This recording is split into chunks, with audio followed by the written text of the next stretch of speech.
When a critically wounded Navy SEAL was wheeled into the ER, the entire dynamic of the night shift shifted in a heartbeat.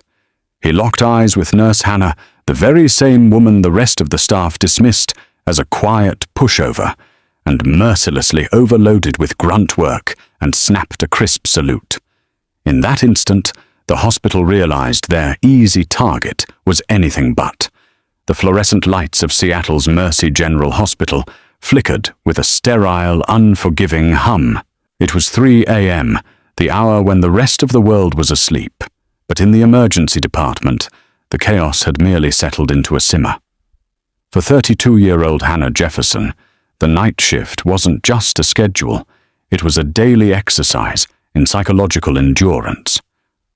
Hannah was a registered nurse, but if you observed the dynamics of the ER floor, you would think she was indentured servitude. She was quiet, meticulous, and unfailingly polite traits that in a high-stress, ego-driven environment painted a massive target on her back. The ringleader of the torment was head nurse Brenda Higgins. Brenda was a 20-year veteran of the hospital who commanded the floor not with respect, but with a petty, tyrannical grip. She favored the loud, the gossipy, and the dramatic. Hannah was none of those things. She kept her head down, charting her patients with an almost mechanical precision, and never engaged in the break-room politics. To Brenda, this quiet stoicism was interpreted as an insult. "Jefferson!" Brenda's shrill voice cut through the quiet hum of the nurse's station. Hannah looked up from the computer terminal, adjusting her scrubs. "Yes, Brenda. Room 402 needs a clean-up. The patient threw up his contrast dye. And when you're done playing janitor-doctor, Alistair wants you to redo the IV lines on the entire left wing. Apparently you didn't secure the tape to his liking." It was a blatant demotion of duties. Cleaning up vomit was typically the job of the environmental services team, and redoing perfectly sound EV lines was just a waste of medical supplies. But Hannah didn't argue. She never argued. She simply nodded, closed her chart, and walked toward the supply closet. As she walked away, she heard the snickering. Dr. Richard Alistair, a second-year resident with a God complex, and a trust fund, leaned against the counter, sipping an espresso. "I don't know how she passed her boards, Brenda. She moves like a ghost. No hustle, no instinct. I asked her for a fast push of epinephrine yesterday, and she actually took the time to double-check the dosage on the monitor before handing it to me." "She's a liability, Richard." Brenda agreed loudly enough for Hannah to hear. "She's just not built for the ER. I give her 2 more months before she cracks and goes to work at a suburban podiatrist's office." In the supply closet, Hannah gripped the edges of the plastic shelving. She closed her eyes and took a slow, measured breath, in through the nose, out through the mouth. A tactical breathing technique. 4 seconds in, hold for 4 seconds out. She looked at her hands. They were steady. Completely, terrifyingly steady. Underneath the sleeve of her scrub top, hidden from the world, was a jagged patch of scar tissue wrapping around her left bicep, a souvenir from a shrapnel burst in the Koringal Valley. They didn't know. Nobody at Mercy General knew. When Hannah applied for the job, she had handed in a heavily redacted resume, leaning on her civilian nursing credentials, and leaving a massive, unexplained gap in her work history. She wanted a quiet life. After 3 tours in Afghanistan, as a trauma specialist with the United States Army Medical Command, attached to elite special operations units, she had seen enough blood and chaos to last 100 lifetimes. She had held the lives of the military's most lethal operators in her hands, while mortar shells rained down around their surgical tent. Compared to a war zone, Brenda Higgins was just a loud, annoying mosquito.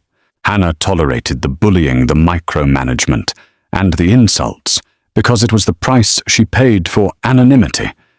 She just wanted to clock in, help people, and clock out without the crushing weight of leadership on her shoulders. But the bullying escalated. By week's end, Brenda was actively sabotaging Hannah. She accidentally deleted Hannah's PTO requests. She assigned Hannah double shifts, forcing her to work 16 hours straight with the most difficult combative patients. When a patient in room 3 crashing from sepsis was saved because Hannah silently adjusted the drip rate before Dr. Alistair even realized what was happening. Alistair took the credit, and Brenda formally reprimanded Hannah for acting outside her scope of practice. "You are a nurse, Jefferson, not a doctor," Brenda had hissed, slamming her hand on the desk. "You follow orders. You don't think. You don't improvise. You are the bottom of the food chain here. Remember your place." Hannah had just stared at her, her eyes as cold and flat as slate. "Understood," she whispered. But a storm was brewing. The quiet could only last so long. It happened on a Tuesday night. The rain was lashing against the glass doors of the emergency department in heavy, violent sheets. The shift had been agonizingly slow, leaving Dr. Alistair and Brenda ample time to make Hannah reorganize the crash carts for the 3rd time that week. Then the red phone at the central desk rang. Not the standard triage line, the red phone, the direct line from the county's emergency dispatch, reserved for mass casualties or high-profile critical traumas. Brenda snatched it up, her face immediately drained of color.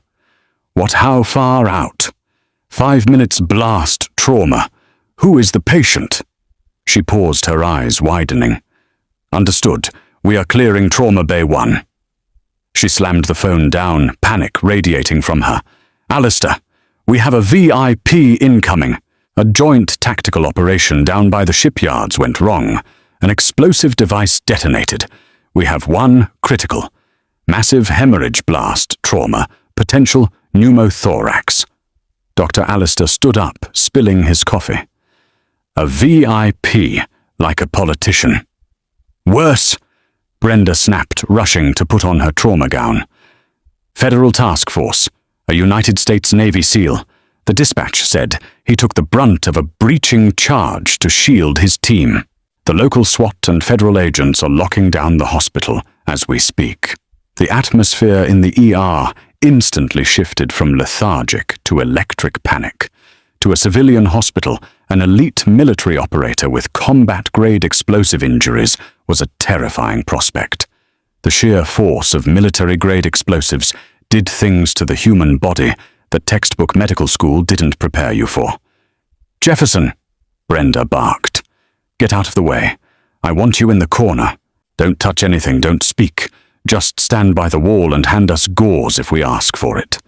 This is way above your pay grade. Alistair, you're the lead."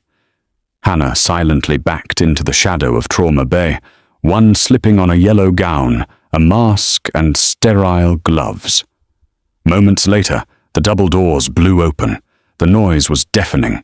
Paramedics rushed in, flanked by 2 men in heavy tactical gear, their faces smeared with soot and sweat. On the gurney was a man who looked like he had been dragged through hell. "Lieutenant Commander David Reynolds," the lead paramedic shouted over the chaos. 36 years old, sustained close proximity blast from an IED. Tourniquet applied to the right femoral high and tight, but he's still losing blood.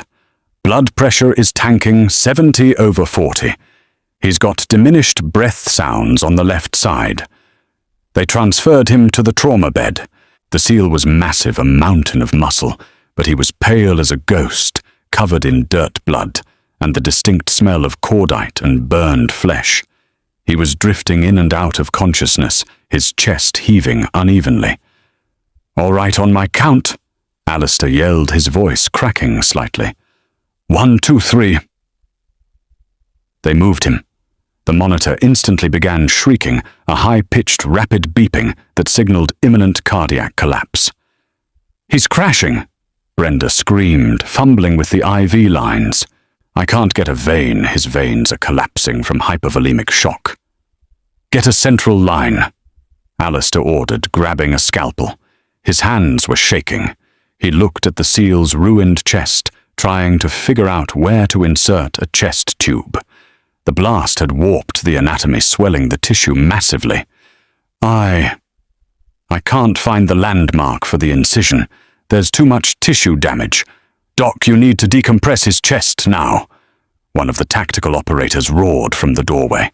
He's suffocating. I'm trying, Alistair yelled back, sweat pouring down his forehead. Brenda, clamp that bleeder on his leg, the tourniquet slipped.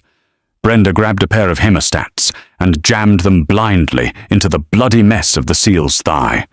Reynolds, despite being half-conscious, let out a guttural, agonized groan and violently flinched. Hold him down, Brenda yelled, panicking. He's non-compliant. Jefferson, get over here and hold his leg. From the corner of the room, Hannah watched. She saw Alistair holding the scalpel at the wrong angle, risking puncturing the heart if he pushed through the swollen chest wall. She saw Brenda blindly digging into a wound, shredding the surrounding tissue instead of clamping the artery. The monitor's beeping grew frantic. He has 60 seconds before his heart stops. Hannah's mind calculated the civilian facade, instantly burning away. She didn't walk over to hold his leg. She stepped directly up to the head of the bed, right next to Dr. Alistair. Move, she said. Her voice wasn't quiet. It was a sharp, commanding whip crack that cut right through the yelling in the room. Alistair blinked, stunned. What? I said move, Doctor. Hannah pushed Alistair's shoulder with enough force to physically shove the resident a foot away from the table. She snatched the scalpel from his trembling hand. Jefferson. Are you insane? Brenda shrieked. Security. Get her away from the patient. Hannah ignored her. With surgical precision, she didn't hesitate. She found the exact intercostal space by feel, pressing her thumb hard into the bruised ribs, and made a swift, clean incision.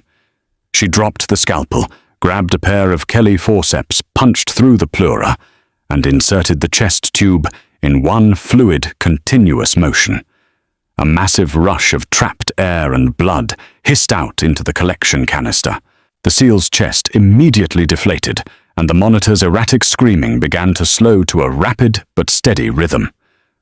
Oxygen sat is rising, the respiratory therapist yelled, staring at Hannah in shock. Hannah didn't stop. She spun around to the SEAL's leg. Brenda was still holding the bloody hemostats, frozen in disbelief. Let go of the clamp, Brenda. Hannah ordered, her tone colder than ice. You're fired. You're completely fired. Brenda stammered, her face purple with rage. You just assaulted a doctor. You're operating without a license. Get away from him. Brenda reached out to shove Hannah away from the bed. Before Brenda's hand could make contact, a massive blood-stained hand shot up from the gurney. Everyone in the room froze. Lieutenant Commander David Reynolds, eyes still clouded with pain and heavy doses of field morphine, had reached out and locked his grip around Brenda's wrist with a crushing, vice-like force. Brenda let out a squeak of terror. The SEAL didn't look at Brenda. He slowly turned his head, fighting through the agony, and locked his eyes on Hannah.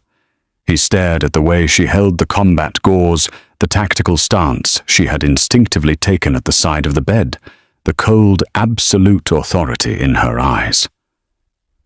Reynolds coughed a wet, ragged sound. A weak, bloody smile touched the corner of his lips. I'd know. That bedside manner. Anywhere. Reynolds rasped his voice, barely a whisper. Yet it silenced the entire room. He weakly released Brenda's wrist, and with agonizing effort, brought his blood-soaked right hand up to his forehead. Good to see you, Major Jefferson. The silence in Trauma Bay, one was absolute, save for the rhythmic, steady hiss of the ventilator and the rhythmic beep, beep, beep of the cardiac monitor. It was the sound of a man who had just been dragged backward over the threshold of death. Brenda Higgins stared at the bloody, calloused hand of the Navy SEAL that had just released her wrist. She rubbed her skin, her mouth opening and closing like a suffocating fish. "Major!" She squeaked, her voice entirely stripped of its usual tyrannical bass. She's a floor nurse." Dr. Richard Allister stood a few feet away, his scalpel still resting on the sterile tray where Hannah had tossed it. His face was the color of old parchment. He looked from the massive scarred soldier on the table to the quiet, unremarkable woman standing beside him. The two federal tactical operators stationed at the door, who had previously treated the hospital staff as mere obstacles, suddenly shifted their posture. The taller one, a man with the name Tape Miller across his chest carrier, stepped into the harsh fluorescent light. He stared hard at Hannah, taking in the way she held her shoulders, the grim set of her jaw, and the absolute lack of panic in her eyes. "Jefferson," Miller said, the realization hitting him like a physical blow. "Major Hannah Jefferson, Army Medical Command. The Jefferson from the Korengal Valley Forward Operating Base." Hannah didn't look at him. She kept her eyes on the chest tube drainage system, watching the dark venous blood pool into the plastic reservoir. "Keep pressure on that femoral artery specialist," she ordered, addressing the paramedic who was still holding the tourniquet. "His pressure is stabilizing, but he's still hypovolemic. We need O-negative blood in him, rapid infuse right now." Miller immediately squared his shoulders. "Yes, ma'am." He didn't hesitate. He didn't look to Dr. Allister for confirmation. He grabbed the cooler of emergency blood from the corner and tossed 2 bags to the respiratory therapist. "You heard the Major. Push it." "Wait." Brenda finally snapped out of her stupor, her face flushing a deep, angry red. "You can't take orders from her. She is a subordinate. She just assaulted a physician's security." Miller turned to Brenda, his hand resting casually but deliberately on the grip of his sidearm. The air in the room grew suddenly violently cold. "Ma'am, you are currently shouting in a trauma bay while my team leader is bleeding out. If you do not step back against that wall and close your mouth, I will physically remove you from this room for interfering with a federal operation. Do you understand me?" Brenda shrank back against the supply cabinet, her bravado shattering against the brick wall of Miller's lethal calm. Dr. Allister finally found his voice. "This is highly irregular. I am the attending resident. You should be reviewing your anatomy textbooks, Doctor." Hannah said, her voice quiet, flat, and devastating. She finally turned her head to look at him. "You were aiming for the 3rd intercostal space, but your angle was 50 degrees off. You were about to drive a blade directly into his pericardium. If you had made that cut, he would be dead." Allister swallowed hard. He had no defense. He knew she was right. The sheer terror of the moment had blinded him, and this quiet, invisible nurse had seen the lethal error in a fraction of a second. "The surgical team is on the elevator," the charge nurse called out from the hallway, breaking the tension. "OR3 is prepped and waiting." "Let's move him," Hannah commanded. She didn't ask for permission. She grabbed the head of the gurney, Miller grabbed the foot, and they blew through the double doors, leaving Brenda and Dr. Allister standing alone in the blood-slicked trauma bay. The adrenaline carried Hannah through the next 2 hours. She bypassed the standard scrub-in protocols and stood in the gallery of the operating room, watching as the chief of trauma surgery meticulously repaired the damage to Commander Reynolds' chest and leg. It was familiar territory. The smell of cauterized flesh, the sharp tang of iodine, the rhythmic hum of the bypass machines. It was the sensory symphony of her former life, a life she had tried to bury. By 6 a.m., the sun was beginning to bleed a dull grey light through the hospital's high windows. Commander Reynolds was stable and resting in the surgical intensive care unit. The crisis was over. But for Hannah, the real war was just beginning. As she walked out of the men's locker room, having borrowed a clean pair of scrub pants to replace her blood-soaked ones, she was met by 2 armed hospital security guards. "Hannah Jefferson," the larger guard said, looking incredibly uncomfortable. "We need you to come with us to the administrative wing, immediately." Hannah felt the exhaustion settling into her bones, an ache that radiated from her old shrapnel scar down to her fingertips. She knew exactly what was happening. Brenda Higgins was not a woman who accepted defeat. She was a petty tyrant, and her authority had just been dismantled in front of an entire emergency department. "Lead the way," Hannah said simply. The hospital boardroom was a stark contrast to the ER. It smelled of lemon polish and expensive coffee. The long mahogany table felt like a judge's bench. Sitting at the head of the table was Dr. Harrison Campbell, the chief of medicine, looking weary and severely stressed. To his left sat the hospital's legal counsel, a sharp-faced woman, furiously typing on a laptop. To his right sat Brenda Higgins and Dr. Richard Allister. Brenda had washed her face and reapplied her lipstick, adopting the posture of a deeply offended victim. Allister sat with his arms crossed, his jaw tight. But it was the man sitting at the far end of the table that caught Hannah's attention. He wore a crisp, immaculate dress uniform of the United States Navy. The silver eagles of a captain rested on his shoulders. Hannah stepped into the room. She didn't sit. She stood at parade rest, her hands clasped lightly behind her back, her posture perfectly straight. "Nurse Jefferson." Dr. Campbell began rubbing his temples. "We are here to discuss the deeply disturbing events of this morning. Head Nurse Higgins has filed a formal grievance, co-signed by Dr. Allister, citing gross insubordination, physical assault on a physician, and practicing medicine without a license. She shoved me away from a critical patient," Allister stated loudly, leaning forward. "She endangered a life to play hero. She is a menace." Brenda added, her voice laced with venom. "I have documented a history of her insubordination. She operates outside her scope. She is a danger to Mercy General, and I want her terminated and reported to the State Nursing Board immediately." Dr. Campbell sighed.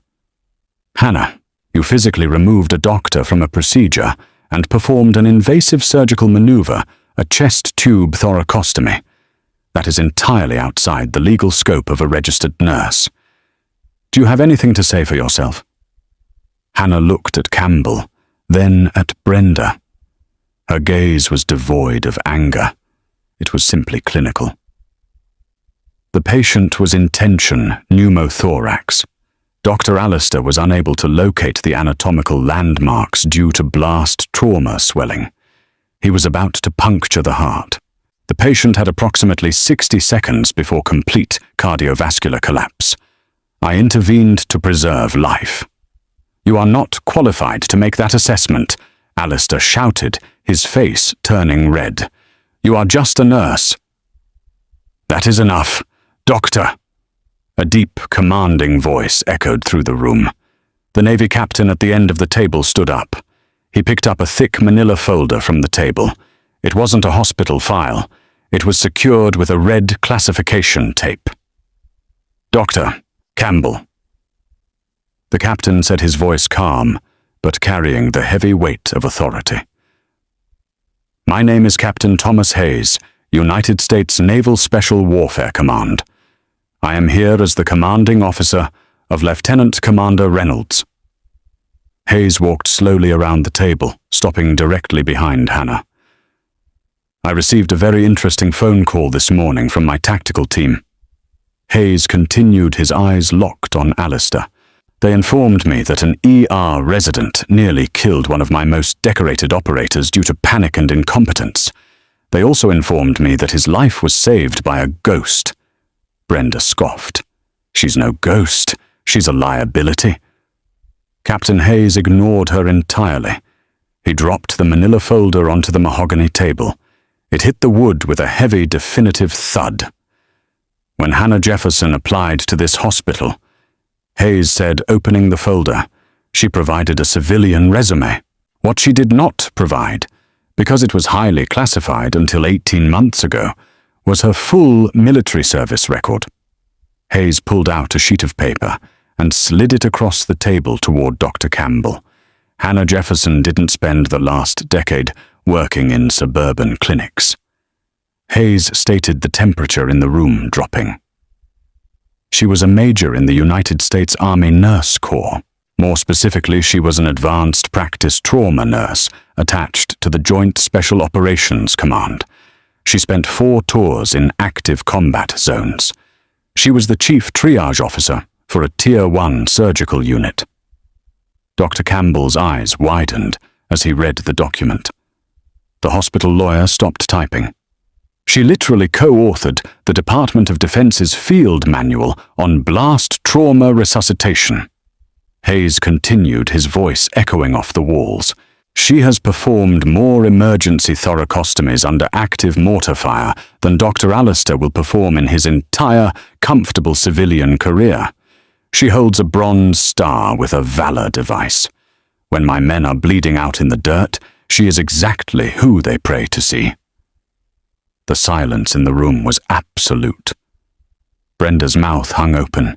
The smugness drained from her face, replaced by a sudden, terrifying realization of her own insignificance. She had spent months tormenting a woman who had walked through hell. Alistair looked physically ill. The reality of his own incompetence laid bare in front of the chief of medicine, and a military commander was crushing him. You, Captain Hayes pointed a finger at Alistair, froze. You lacked the nerve and the skill to save my man. And you, he turned his gaze to Brenda, allowed your petty ego to actively interfere with a life-saving procedure. Your tactical team reported that you attempted to physically stop Major Jefferson from securing a fatal bleed. Dr. Campbell slowly took off his glasses. The exhaustion in his eyes was replaced by a hard, furious glint. Dr. Alistair, Campbell said, his voice deceptively quiet. As of this moment, your residency at Mercy General is suspended pending a full medical board review of your actions in Trauma Bay 1. You will clear out your locker and leave the premises. Alistair stood up, his hands shaking. Dr. Campbell, you can't. My father is on the board. Your father cannot save you from a malpractice investigation involving a federal military operator. Campbell snapped. Get out. Alistair didn't say another word. He turned and practically fled the room. Campbell then turned to Brenda. Brenda shrank back into her chair, her 20 years of bullying suddenly collapsing under the weight of hard, unyielding karma. Brenda, you have fostered a toxic, dangerous environment in my emergency department for years. I have overlooked it because you kept the floor moving. But deliberately sabotaging patient care to protect your ego is where I draw the line.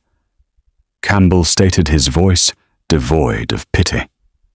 Your employment at Mercy General is terminated effective immediately. Security will escort you off the property, and I will personally be forwarding this incident report to the State Board of Nursing. Brenda let out a small, pathetic sob. Hannah, please. She looked at the woman she had tormented, begging for mercy. Hannah looked down at her. Her expression didn't change. The Environmental Services team needs someone to mop Trauma Bay. One Brenda. You should probably get going. 2 security guards entered the room. Brenda Higgins, stripped of her power, and her pride, was escorted out in tears. The door clicked shut. The room breathed a collective sigh of relief. Doctor, Campbell looked up at Hannah. Major Jefferson, or Nurse Jefferson, I owe you a profound apology. The administration failed you. We failed this hospital by allowing that culture to fester. The culture is broken, Dr. Campbell, Hannah said quietly. Good nurses are leaving because they are treated like waitstaff by arrogant residents and bullied by insecure management. It costs lives. I agree, Campbell said, leaning forward, which is why I am offering you Brenda's position, head nurse of the emergency department. You have the authority, you clearly have the skill, and God knows you have the respect of anyone who matters. Hannah looked at the polished table. She thought about the quiet life she had wanted. She thought about fading into the background. But then she remembered the terrified young nurses Brenda had berated the patients who suffered because of ego and the chaotic hum of the ER that still deep down felt like home. She couldn't fix the world, but she could fix this hospital. Hannah finally smiled a small, hard smile. I'll take the job, Doctor. But things are going to change around here. No more bullying, no more egos. We do the work or we get out. Captain Hayes stepped forward and extended his hand. Hannah took it, his grip firm and respectful. Thank you, Major, Hayes said. Commander Reynolds asked me to give you a message when he woke up. What's that? Hannah asked. He said to tell you that your bedside manner is still terrible. Hayes smiled. But he owes you a beer. Hannah Jefferson, the new head nurse of Mercy General, finally let out a genuine laugh. The ghost of Kandahar had finally come home, and the night shift would never be the same. If you loved this story of justice and a hidden hero stepping up when it mattered most, hit that like button. Don't forget to share this incredible true-to-life drama with your friends, and subscribe to our channel for more thrilling, deeply human stories of karma, resilience, and second chances. Drop a comment below. What would you have done in Hannah's shoes? See you in the next video.